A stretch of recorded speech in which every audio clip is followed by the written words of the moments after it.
Hey guys, welcome back to our channel Pariksha E classes. आज की इस वीडियो में हम डिस्कस करेंगे समुच्चयबोधक के बारे में। क्या इसकी परिभाषा होती है, इसके कितने भेद होते हैं और इसके क्या क्या उदाहरण हो सकते हैं। वीडियो थोड़ा सा लंबा जरूर होगा क्योंकि मैंने इसमें समुच्चयबोधक को काफ़ी डिटेल में डिस्क्राइब किया हुआ है ताकि हमारे स्टेट एग्जाम्स में टेट, सुपर टेट और किसी भी यूपीएसआई या कांस्टेबल जहाँ कहीं भी हिंदी भाषा आती है, सामान्य हिंदी आती है एग्जाम में, और वहाँ पर आपका समुच्चयबोधक जो टॉपिक आता है उससे यदि कोई प्रश्न आएगा तो आपका छूटने नहीं वाला है।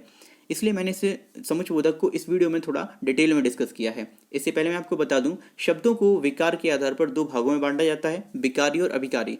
विकारी शब्दों में चार आते हैं: संज्ञा, सर्वनाम, विशेषण और क्रिया। इनके बारे में जो वीडियो था वो ऑलरेडी चैनल पर अपलोडेड है, आप प्लेलिस्ट में जाकर आप देख सकते हैं। साथ ही साथ जो अभिकारी शब्द हैं उनमें आपका क्रिया विशेषण हुआ और संबंधबोधक, इनके विषय में जो वीडियो है वो भी ऑलरेडी अपलोडेड है। आज हम लोग डिस्कस करने वाले हैं समुच्चयबोधक अवयव के बारे में, और इसके बाद जो वीडियो आएगा वो होगा विषमयादि बोधक अवयव के विषय में। तो चलिए शुरू करते हैं टॉपिक। समुच्चयबोधक अवयव की परिभाषा क्या होती है, अव्यय की परिभाषा क्या होती है, देखेंगे।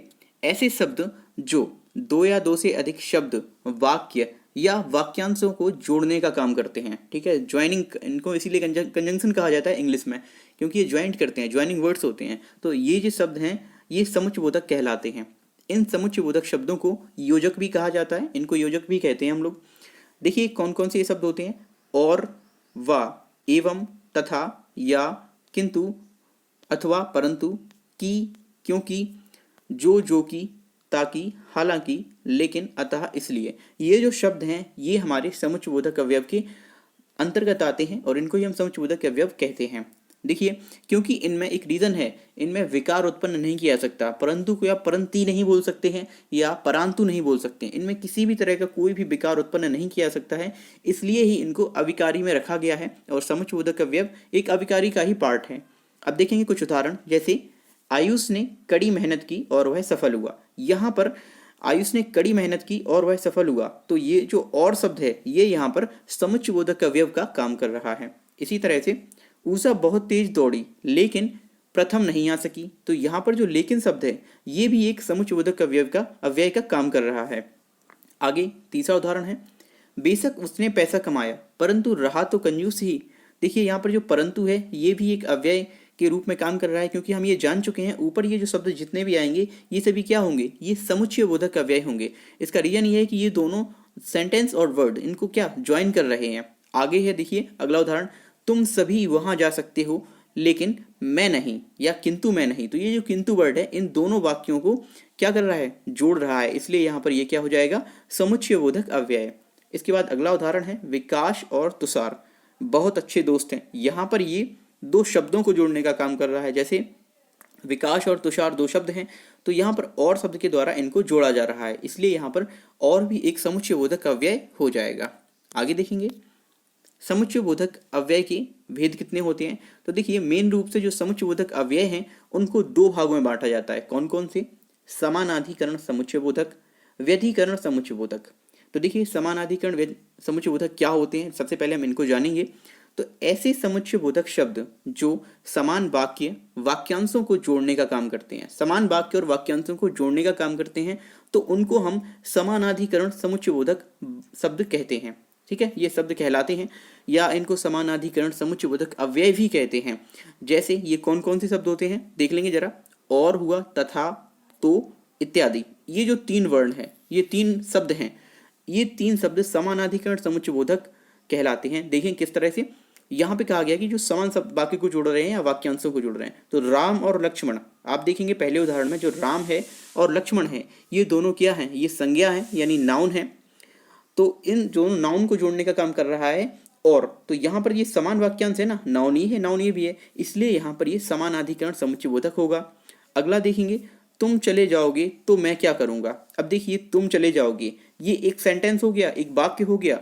दूसरा वाक्य है मैं क्या करूँगा, तो इन दोनों को जो जोड़ने का काम कर रहा है वो कर रहा है तो ये तो क्या होगा, एक समानाधिकरण समुच्चयबोधक होगा। दो समान चीज़ों को, समान है ना, वाक्य वाक्यांश दोनों को जोड़ रहा है। अगला देखेंगे, आलू तथा गोभी सब्जियों के उदाहरण है। यहाँ आलू भी नाउन है, गोभी भी नाउन है, इन दोनों को तथा से जोड़ा गया है, तो ये भी हमारा ये समानाधिकरण समुच्चयबोधक अव्यय हो जाएगा। अब देखेंगे समानाधिकरण समुच्चयबोधक अव्यय को कितने भागों में बांटा गया है। तो देखिए इसके जो मेनली होते हैं ना, मुख्यतः 6 भेद होते हैं। कितने पार्ट होते हैं? 6 पार्ट होते हैं।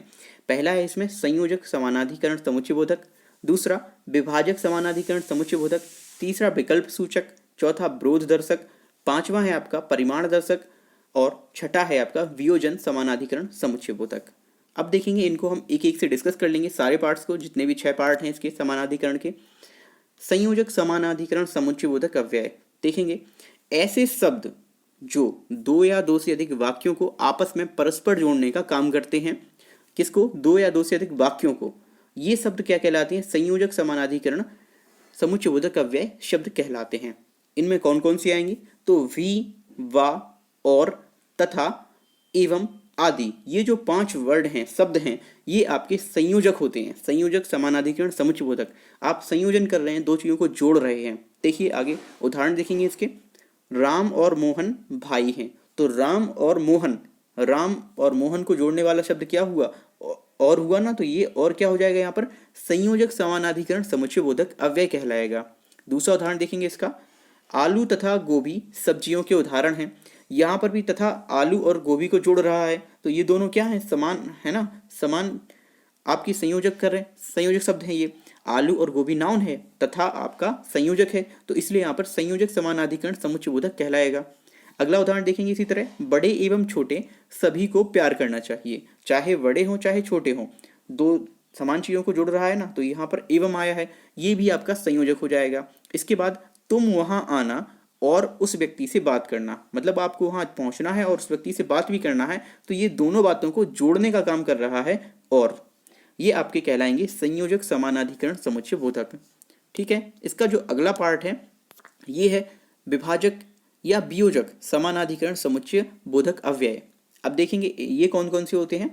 तो ऐसे शब्द जो दूसरे शब्दों, वाक्यों या वाक्यांशों में विभाजन प्रकट करते हैं, यानी अलगाव या विभाजन, विभक्त करेंगे, तो उनको हम क्या कहेंगे? विभाजक समानाधिकरण समुच्चयबोधक अव्यय कहेंगे, अव्यय शब्द कहेंगे इनको। जैसे कौन कौन से होते हैं? ताकि, या, चाहे, क्या क्या, आप पढ़ लेंगे इनको। ना, किस तरह से इनको यूज करना है ये हम आगे अभी उदाहरण में जानने वाले हैं। नहीं तो, परंतु, तो, या, चाहे, अथवा, अन्यथा, वा, मगर इत्यादि, ये सभी आपके विभाजक होते हैं। ठीक है, कैसे होंगे देखेंगे। उदाहरण पहला। अभी से परिश्रम करना शुरू करो ताकि आखिरी तक तैयार हो सको। ये विभाजन कर रहे हैं अलग अलग, यानी आप अभी से परिश्रम शुरू कर दीजिए ताकि आप आखिरी तक तैयार हो सकें। अगला है उसने बहुत कोशिश की, ठीक है, मगर समय से नहीं पहुंचा। विभाजक हो रहा ना, उसने बहुत कोशिश की मगर समय से नहीं पहुंच पाया। ठीक है, ये यहाँ पर विभाजन का काम कर रहा है। तीसरा आपका होगा यह काम कर लो नहीं तो कल डांट पड़ेगी। ये जो काम है आप कर लीजिए, अदरवाइज आपको इसमें डांट पड़ने वाली है। तो ये जो नहीं तो शब्द है यहाँ पर, ये आपका विभाजक दर्शाएगा। तो यहाँ पर जो ये शब्द हैं, जहाँ भी इन शब्दों का आपको प्रयोग दिख जाए वहाँ पर आपको विभाजक समानाधिकरण समुच्चयबोधक का प्रयोग करना है। अगला पार्ट देखेंगे, अगला भाग। विकल्प सूचक समानाधिकरण समुच्चयबोधक अव्यय शब्द क्या होते हैं? ऐसे अव्यय शब्द जिनमें हमें विकल्पों का बोध होता है। किनका होता है? विकल्पों का बोध होता है, वे शब्द विकल्प सूचक समानाधिकरण समुच्चयबोधक शब्द कहलाते हैं। अब विकल्प कैसे दिखेगा? यानी ऑप्शंस मिलने चाहिए आपको। विकल्प 2 वस्तुओं में ऑप्शंस मिलने चाहिए। कैसे? 2 या 2 से अधिक वस्तुएं भी हो सकती हैं, कोई फिक्स नहीं है 2 इसमें। देखेंगे या, अथवा, अन्यथा, की, ये जो शब्द हैं जहां भी आपको दिखें वहां पर आपको विकल्प सूचक समानाधिकरण अव्यय आपको लगाना होगा। अब इसकी आप पहचान कैसे करेंगे? काफी आसान है, एक बार आप उदाहरण देखिए। सबसे पहले तुम या तो फल ले लो या सब्जियां ले लो। आपके पास ऑप्शन आ गए फल में और सब्जी में, यानी आप चाहे तो फल ले सकते हैं या आप चाहे तो सब्जी ले सकते हैं। तो यहाँ पर जो या शब्द आ रहा है, या तो फल ले लो या सब्जी ले लो, ये आपका विकल्प सूचक समानाधिकरण समुच्चयबोधक का उदाहरण होगा। अगला जो एग्जाम्पल है, थोड़ा तेज चलो अन्यथा बस नहीं पकड़ पाओगे। अगर आप तेज चलेंगे तो आप बस पकड़ पाएंगे, अन्य थोड़ा तेज चलो अन्यथा आप बस नहीं पकड़ पाएंगे। ऑप्शन है या तो तेज चलो आप, ठीक है ना, या बस छोड़ दो। स्लो चलोगे आप तो बस छूट जाएगी, तेज चलेंगे नहीं तो आप बस नहीं पकड़ पाएंगे अगर आप स्लो चलने वाले हैं। तो इसलिए आपका यहाँ पर अन्यथा जो शब्द है ये विकल्प सूचक आएगा। दूसरा उदाहरण देखेंगे इसका, देखेंगे अथवा से मैं मरूंगा अथवा वो ही मरेगा।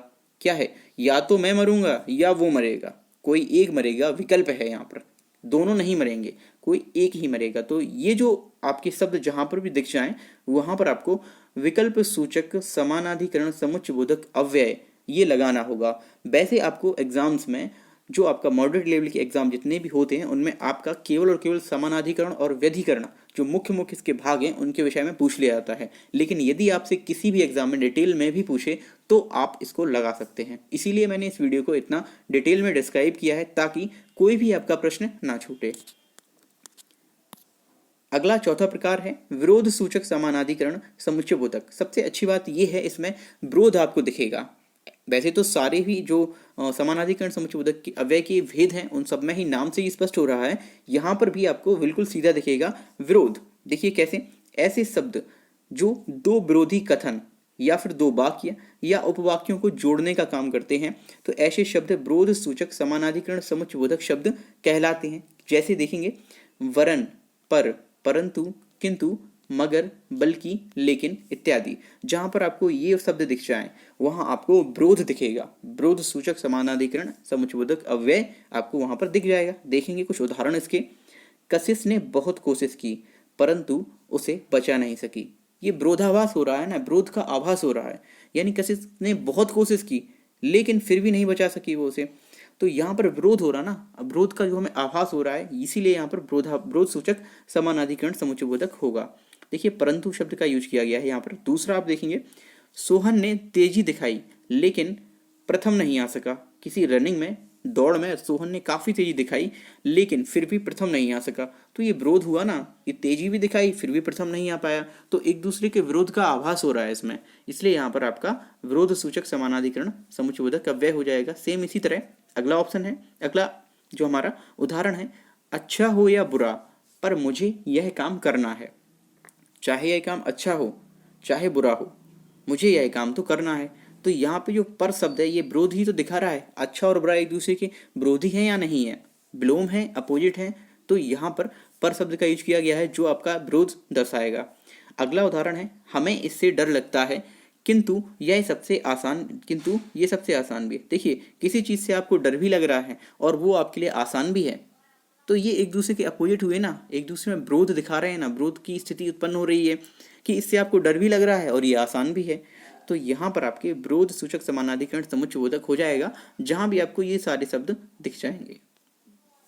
आगे देखेंगे अगला टाइप, तो देखेंगे जो पांचवा प्रकार है समानाधिकरण समुच्चयबोधक का वह है परिणाम सूचक। ठीक है, क्या होगा, परिणाम सूचक। ऐसे शब्द जो दो उपवाक्यों को जोड़ते हैं एवं जोड़ने के बाद उन दोनों वाक्यों के परिणाम का बोध कराते हैं। किसका, परिणाम का, रिजल्ट का बोध आपको करा दें, तो ऐसे शब्द हैं वो परिणाम सूचक समानाधिकरण समुच्चयबोधक शब्द कहलाते हैं। समझ गए आप। देखिए इस कारण, अतः, अतएव, फलतः, परिणाम स्वरूप, इसलिए, फलस्वरूप, अन्यथा और इसलिए। इसका आप एक दूसरे तरीके से समझ सकते हैं कि जो आपका परिणाम स्वरूप या ये जो दो वाक्य होंगे एक दूसरे पर डिपेंडेंट होगा। दूसरा वाक्य वो पहले पर डिपेंडेंट होगा या फिर पहला होगा वो दूसरे पर डिपेंडेंट होगा। कैसे, उसने सबसे हटकर काम किया इसीलिए उसे पहचान मिली। परिणाम स्वरूप क्या, उसे पहचान मिली। जब उसने सबसे हटकर काम किया ना तभी तो पहचान मिली। तो ये जो उसे पहचान मिली ना, पहचान क्यों मिली, क्योंकि उसने हटकर काम किया। तो जो पहचान मिली ये वाक्य है, ये आपका इस वाक्य पर आश्रित वाक्य है। समझ गए ना आप इस तरह से। अगला देखेंगे, इस फल में बहुत ज्यादा कीड़े होते हैं अतएव ये खाने के लिए ठीक नहीं है। ठीक है ना, ये क्यों ठीक नहीं है ये वाला फल, क्योंकि इसमें बहुत ज्यादा कीड़े होते हैं इसीलिए, अतएव ये खाने के लिए ठीक नहीं है। आपको दिख रहा हो कि ये परिणाम है, इस कार्य का परिणाम ये है, यानी यहाँ पर कीड़े हैं तो इसको खाया नहीं जाएगा, खाने के लिए ठीक नहीं है, तो ये इसका परिणाम है। अगला उदाहरण देखेंगे, मैं बच्चा हूँ अतः मैं वहां नहीं जा सकता हूँ। मैं बच्चा हूँ ना इसीलिए तो मैं वहां नहीं जा सकता। तो जो मेन है ना वो ये है, और आश्रित वाक्य ये हो गया, मुख्य वाक्य ये हो गया, आश्रित ये हो गया। मैं बच्चा होने के कारण ही तो वहां नहीं जा सकता। ठीक है, जहां पर आपको इस कारण, अतः, अतएव, परिणाम स्वरूप, इसलिए, फलस्वरूप, फलतः, अन्यथा ये सारे शब्द दिख जाएं वहां आपको क्या लगाना है, परिणाम सूचक समानाधिकरण समुच्चयबोधक अव्यय। अगला पार्ट देखेंगे, अंतिम पार्ट है इसका समानाधिकरण समुच्चयबोधक अव्यय का, वियोजक समानाधिकरण समुच्चयबोधक अव्यय। देखिए जैसे ऐसे समुच्चयबोधक अव्यय जिनसे अपने द्वारा जुड़ने या एक का त्याग करने का आभास हो उसे ही वियोजक कहा जाएगा। कैसे? या, ना और अथवा, किसी एक का त्याग करने का आभास होगा। यहाँ पर देखेंगे किस तरह से, उदाहरण से आपको प्रॉपर समझ में आ जाएगा।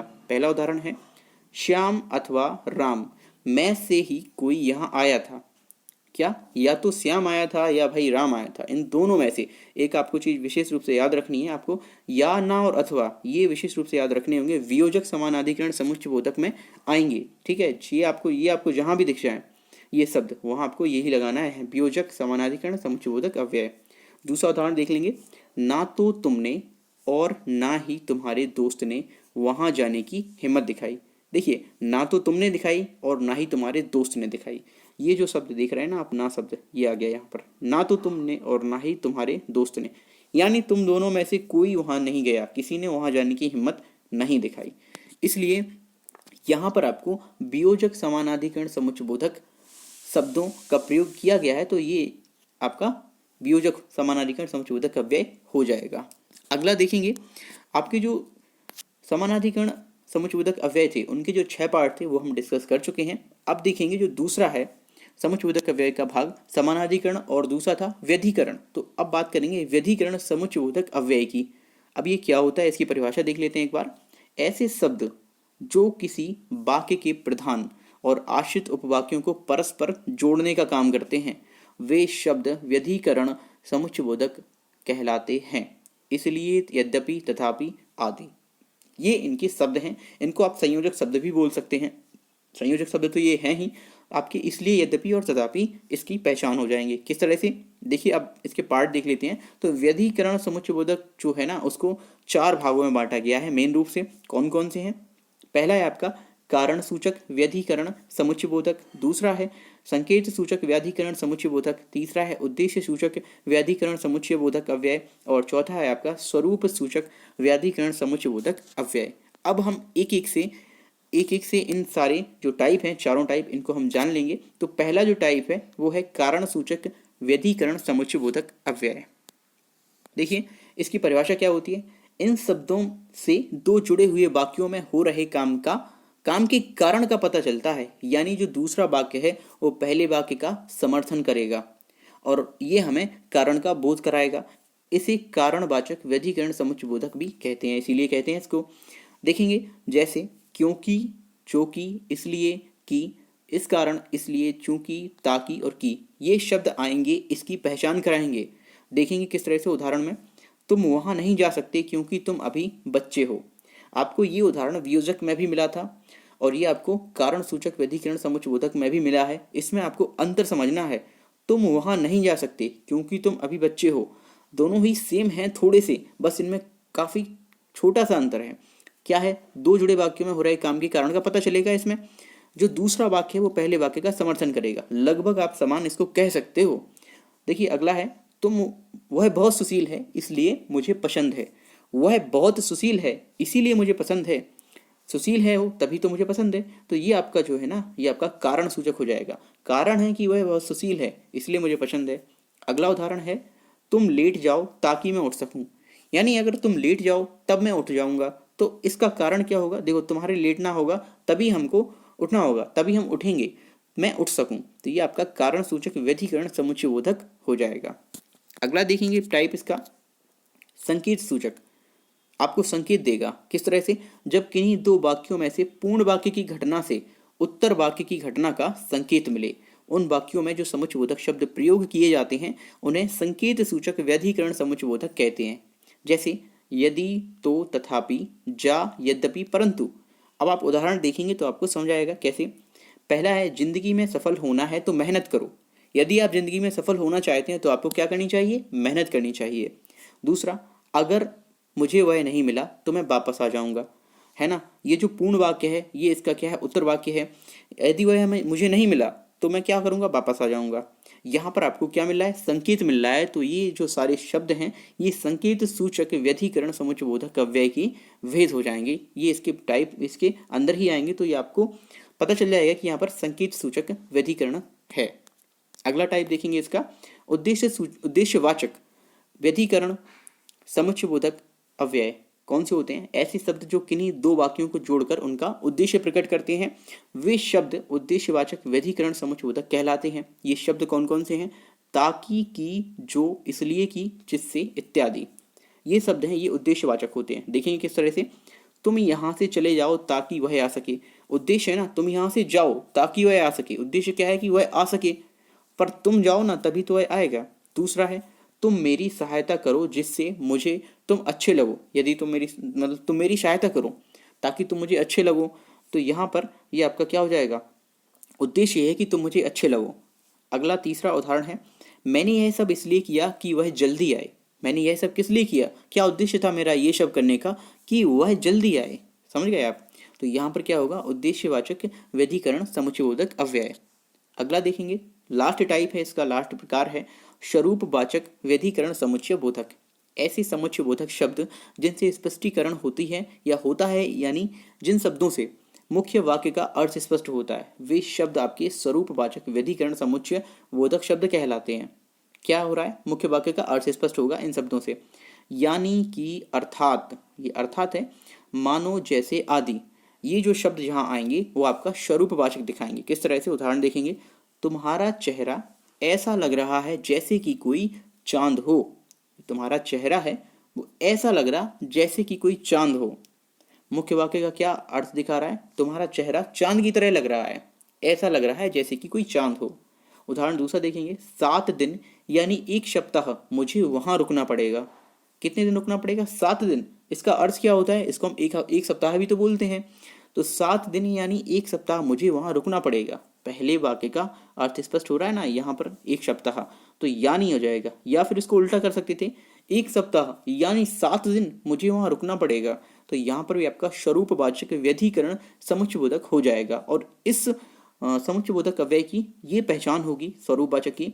देखिए यहाँ तक मैंने डिस्कस कर लिए हैं जो समुच्चयबोधक अव्यय होते हैं, समानाधिकरण और व्यधिकरण, उन दोनों के हमने अलग अलग प्रकार भी डिस्कस किए हुए हैं यहाँ पर। वीडियो आपको कैसा लगा? आई होप आपको समझ आया होगा। यदि आपको नहीं समझ आया तो आप एक बार फिर से वीडियो को देख सकते हैं।